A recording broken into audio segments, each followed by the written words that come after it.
Animated movies nowadays are interesting, to put it lightly. Often seen as mindless children's entertainment, many of the movies of this caliber that have been released in recent years have suffered from a specific phenomena that rears its ugly head every so often. You see, animation as a medium can be used to tell sprawling and lyrical stories that otherwise could not be told within a live-action format, and this is on clear display in many properties within the medium. Yet also, the art form is used to appeal to children and their entertainment sensibilities, and this is where the real problem lies. There is an issue in Hollywood, and it's one that continues to sadden fans of the animation art form year after year with each new release. And this specific problem is that studios and executives do not see animation as art. Rather, it's viewed as a cheap film format destined for mindless children's entertainment, where the goal seems more intent on making the film property as fast-paced, frantic, and colorful as possible in order to catch shortened attention spans. And while this is exemplified in release after release, in which the focus seems intent on mindless entertainment value over artistic worth, it's especially saddening to view this from a lens where you understand what you're missing out on. Animation is an art, and this much cannot be denied. Even in the most juvenile and childish of film properties, it is clear that a hardworking team of artists and animators poured their hearts and souls into each unflinching second of the film, and their hard work definitely deserves to be credited and viewed as such. Yet ultimately, the problem therein does not lie within the artistic field of these films. Rather, it's entirely the fault of the storytelling and filmmaking teams behind these films, and this is showcased and exemplified more commonly than not. And as I walked out of my screening for the new Smurfs movie, which releases in theaters this weekend, this is something I truly sat and pondered, contemplating so many of my issues with this film personally through this lens. Now, an interesting viewpoint in this conversation occurred when I actually got to my theater for my screening of Smurfs. I decided to go to the first public showtime of the day at 8:45 a.m., which meant my auditorium was mostly empty save for a few sporadic families deciding to check out the movie early on in the day. As I got to the theater, I walked into the lobby behind a family with a mom taking her 3 young children to see a movie, and as they approached the ticket kiosk, I overheard the mother turn to her children and ask, "Okay, do you guys want to go see Smurfs or Elio?" And then as I walked down the hallway to my auditorium, I was surprised to find that my showing of Smurfs was in fact right across the hallway from another auditorium showing Elio at the same time. And this is an interesting viewpoint to examine. This showcase in which these two distinct sides of children's entertainment were standing face to face, quite literally. On one side, an original animated film that used complex storytelling and gorgeous animation to tell a layered and emotional story about finding companionship and connection in the most unlikely of places. On the other side, well,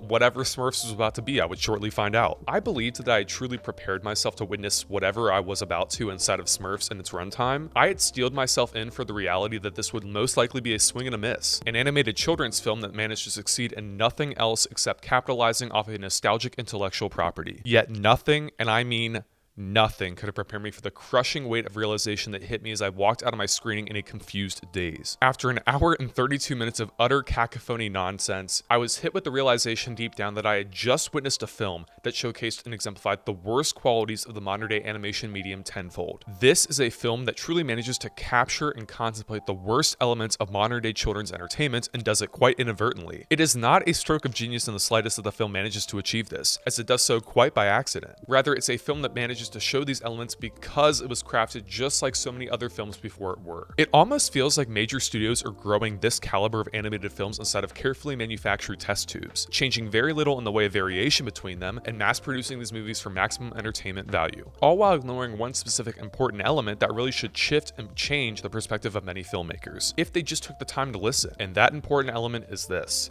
kids nowadays are not dumb. It sounds counterintuitive to say, but I mean every single word of it. It is quite obvious when viewing a film as bad as Smurfs that the filmmakers do not have any hope or trust in the very audience they hope to cater to. Rather, it's quite blatant that they don't believe the audience is capable of picking up on emotional nuances or specific instances of complex storytelling capability. Instead, they hope to rely on fast-paced juvenile humor and colorful visuals to carry audiences across the finish line. Yet, there's an inherent flaw to the specific type of plan in regards to these animated movies, which is, it's noticeable for both kids and adults alike. In my screening of Smurfs, a family sat in the row behind me, and usually I'm not one to pay any attention to audience antics during my screenings, especially when it's a younger audience with children in question. But within the context of this film in particular, this reaction specifically mattered, because the sudden realization hit me halfway through the film as these young kids behind me started to talk among themselves and run up and down the staircases in the auditorium, which is that They didn't care about the movie. They had lost interest. They had decided for themselves that the content didn't fit their expectations, and thus they had pivoted away towards something else. The very type of filmmaking that the movie tried to execute in order to capture kids' short attention spans had backfired into the very thing they tried to avoid from the get-go. And this element really just does speak to not only Smurfs as a film, but as a showcase of the modern state of animated filmmaking in general nowadays. The film follows the titular blue characters themselves, living a peaceful existence in the Smurf village under the watchful eye of Papa Smurf. Trouble brews over the horizon, however, when the evil wizard Rosamel and his brother Gargamel kidnap Papa Smurf, sending the village into a panic. It's up to Smurfette and a brave group of other Smurfs to travel into distant worlds, including our own, in order to save Papa Smurf and all of Smurfdom as we know it. If that sounds like a lot to pack into a film's plot,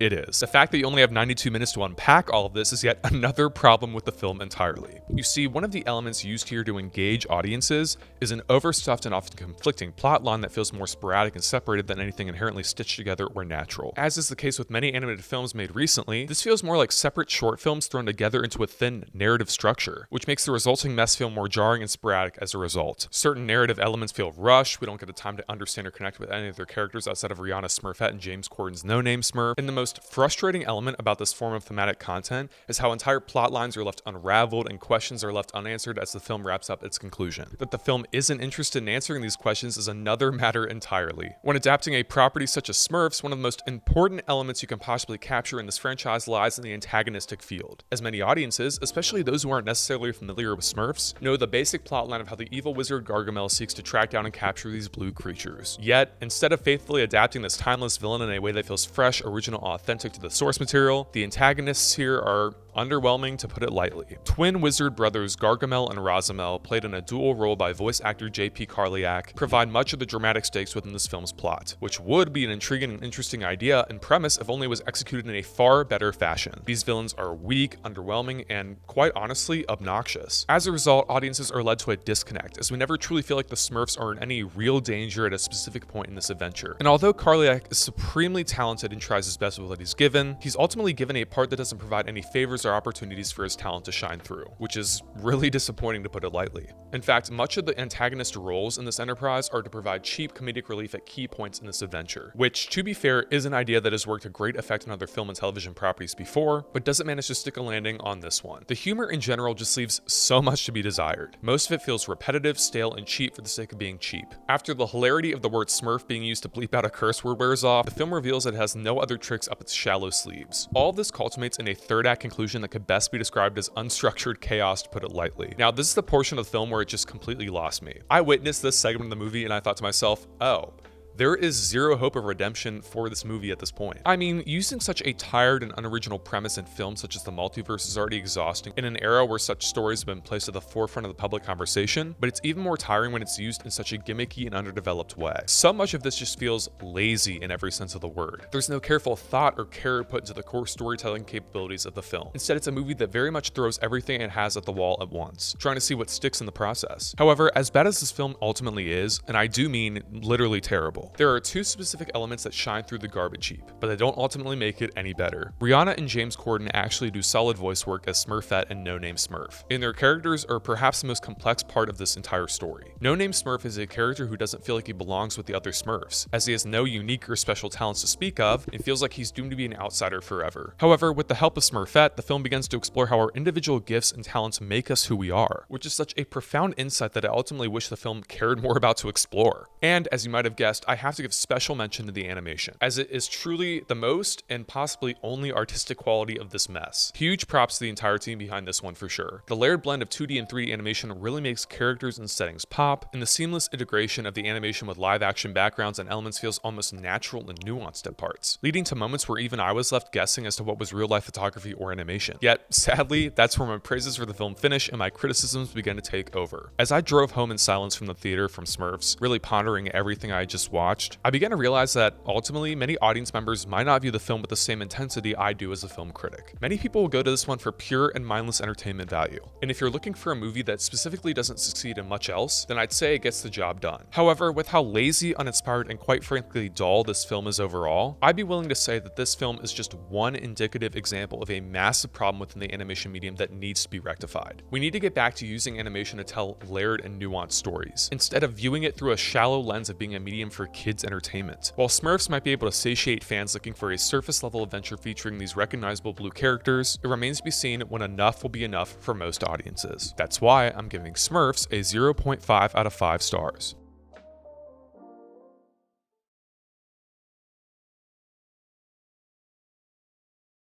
Hey guys, thanks so much for watching this review on my channel. If you're new around here and you like the content you see, don't forget to click that subscribe button down below, like the video, and turn on push notifications. Also, leave comment suggestions down below for future video, essay, and review topics. With that being said, until next time, this is Mitchell signing off. Peace out.